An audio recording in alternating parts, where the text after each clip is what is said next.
जमान में एक फकीर था पोकोजू। उस फकीर से मिलने एक यूनिवर्सिटी का प्रोफेसर आया।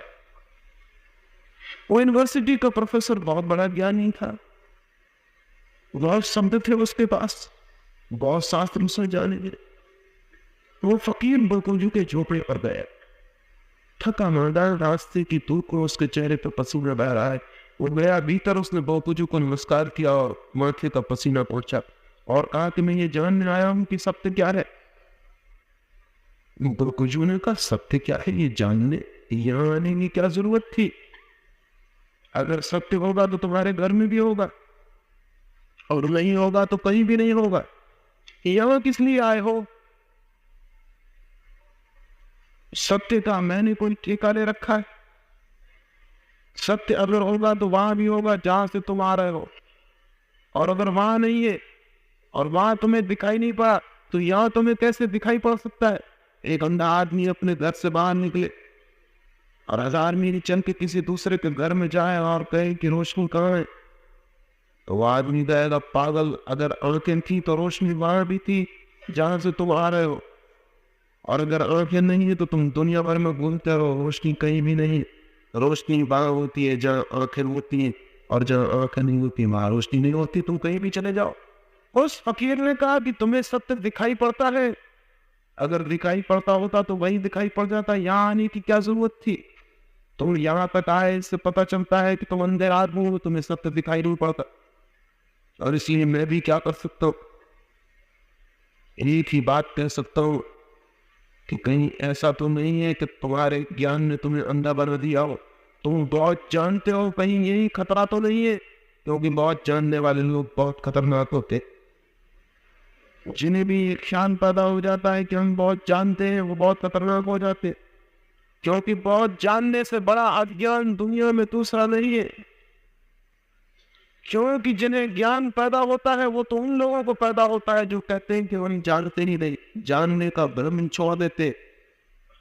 पोकोजू ने कहा कि मुझे ऐसा मालूम पड़ता है तेरी खोपड़ी शब्दों से बहुत भर गई, और इसलिए तुझे कुछ भी दिखाई नहीं पा रहा। फिर भी थोड़ी देर रुक, मैं थोड़ी चाय बना लाऊं। थका मांदा मालूम पड़ता है, थोड़ी चाय पी ले, थोड़ा विश्राम कर ले, फिर कुछ बात करेंगे। और ये भी हो सकता है कि चाय पीने में बात भी हो जाए, और ये भी हो सकता है कि तूने जो पूछा है वो चाय पीने में उसका उत्तर भी मिल जाए। और उस प्रोफेसर ने कहा, चाय पीने में वो सत्य का उत्तर? आप कह क्या रहे हैं? मैं किस पागल के पास आ गया? मैंने व्यर्थ इस धूप में इतनी यात्रा की। उस फकीर ने कहा, ठहर, इतनी जल्दी मत कर, मैं थोड़ी चाय बना लाऊं। थका प्रोफेसर था, बैठा रहा, लेकिन ख्याल तो उसका खत्म हो गया कि इस आदमी से कुछ जानने को मिल सकता है। क्योंकि जो आदमी कहता है कि चाय पीने से सत्य का पता चल जाए, उस आदमी से क्या मिल सकता है?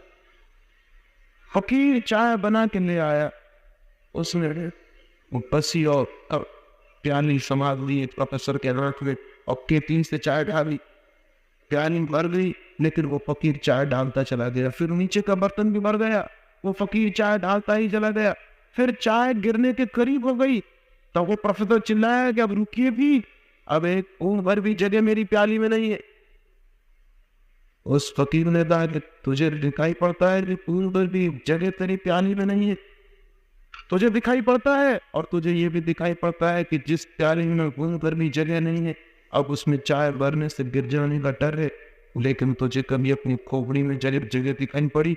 वह भी सब शब्दों से भर गया है, जगह बिल्कुल नहीं है। और अब तेरे पागल होने का वक्त करीब आ रहा है। अब वो जो शब्द तेरे भीतर भर गए वो बाहर गिरने शुरू हो जाएंगे। आदमी पागल कब हो जाता है पता है आपको? जब विचार इतनी खोपड़ी में भर जाते हैं उनको समझ नहीं पाता और वो बाहर गिरने लगते। रास्ते पे चला जा रहा है और बोलने लगता है, जो नहीं सुनना चाहता उसको पकड़ के बोलने लगता है। रात सोता है और बोलता है, अकेले में बैठता है और बोलता है। जब शब्द इतने भर जाते हैं कि बाहर जड़ने लगते हैं तो आदमी को हम कहते हैं पागल हो गए। ऐसे थोड़े बहुत पागल हम सभी होते हैं, क्योंकि अकेले बैठते हैं तब भी अपने सब बोलते ही रहते हैं, कुछ न कुछ जारी रहता है। भीतर खोपड़ी में काम चलता ही रहता है, वहां कभी विश्राम नहीं है। हम सब भी थोड़े बहुत पागल हैं। पागल में और हम में कोई वो उनका फर्क नहीं होता, सिर्फ मात्रा का फर्क होता है। थोड़ी मात्रा बढ़ जाए और वहीं भी पागल हो जाए। कभी अकेले कोने में बैठ जाए, जाके 10 मिनट आँख बंद कर लें और दरवाजा लगा लेना, भीतर से ताला बंद कर लेना और एक कागज पर अपने मन में जो भी चलता हो उसको लिख लेना 10 मिनट तक ईमानदारी से, वही जो चलता हो। तो 10 मिनट के बाद अपनी पत्नी को या अपने पति को या अपने निकटतम मित्र को भी वो कागज बताने की हिम्मत ना होगी, क्योंकि वो कहेगा ये तुमने लिखा, तुम्हारे भीतर चल रहा है ये, फिर चलो किसी डॉक्टर के पास इसी वक्त, ये तुम्हारी खोपड़ी के भीतर ये बातें चलती हैं। 10 मिनट अपने ही भीतर जो चल रहा है उसे कागज पर लिखना तो पता चल जाएगा कि वह भीतर शब्द पागल हो गए हैं, वहां रुग्ण शब्द घूम रहे हैं चारों तरफ।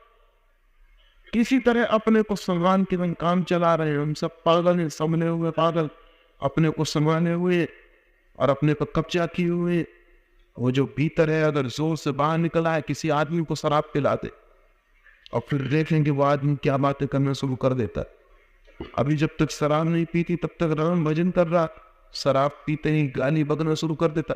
शराब क्या भजन को गाली में बदल सकती है? ऐसी कोई कीमिया शराब में है? शराब में कोई ऐसी केमिस्ट्री है कि भजन को गाली बना दे?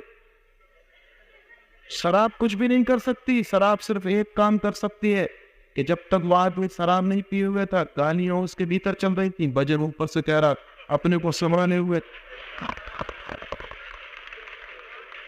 शराब ने वो संभालना खत्म कर दिया, हाथ में ढीले हो गए, अब वो ताकत नहीं रही संभालने की, तो जो असलियत थी भीतर से वो बाहर आनी शुरू हो गई। सज्जन आदमी भी भीतर सज्जन नहीं है। वो भजन जो ऊपर से जोर जोर से कह रहा है वो भी भीतर कुछ और कह रहा है, भीतर कुछ और चल रहा है, भीतर एक पागल मस्तिष्क दौड़ रहा है। ये जो शब्दों का पागलपन है, उस फकीर ने कहा कि तुम्हारी खोपड़ी में इतने शब्द भरे हैं कि अब सत्य को जाने के लिए जगह भी है, सत्य को भी प्रवेश के लिए जगह चाहिए। प्याली में तुम्हें दिखाई पड़ता है कि अब जगह भर गई, लेकिन अपने मन में कभी देखा कि वहां जगह कब की भर चुकी है? कई जन्म में पहले भर चुकी है और अब ओवर क्राउडिंग है, अब सब ऊपर से भरता चला जा रहा है, अब जगह वहां नहीं है, अब सब अतिरिक्त वहां बढ़ता चला जा रहा है। वो अतिरिक्त जितना बढ़ता जा रहा है उतना आदमी रूह अस्वस्थ होता चला जा रहा है, उतना ही आदमी का सत्य से संबंध टूटता चला जा रहा है। अगर सत्य से संबंधित होना है तो ये भीतर की भीड़ को बाहर कर देना जरूरी। इस भीतर शब्दों का जो जमघट जमाव है, इससे छूट जाना, मुक्त हो जाना जरूरी है। लेकिन हम तो कहते हैं कि शब्द ज्ञान है, तो फिर कैसे इससे छूटेंगे? जब तक हम शब्द का ज्ञान समझते हैं तब तक हम शब्द से नहीं छूट सकते। जिस दिन हम समझेंगे कि शब्द ज्ञान नहीं है, बल्कि शब्द के कारण ही हम अपने अज्ञान को छिपाए हुए बैठे, शब्द झूठा ज्ञान है, शब्द स्यूडो नॉलेज है, शब्द ज्ञान नहीं है, जिस दिन हमें ये पता चलेगा उस दिन हम शब्द को फेंक सकेंगे। और जिस दिन शब्द फेंक जाता है भीतर क्रांति घटित हो जाती है, एक्सप्लोजन हो जाता है, एक नई दुनिया खुद जाती है, एक नया द्वार।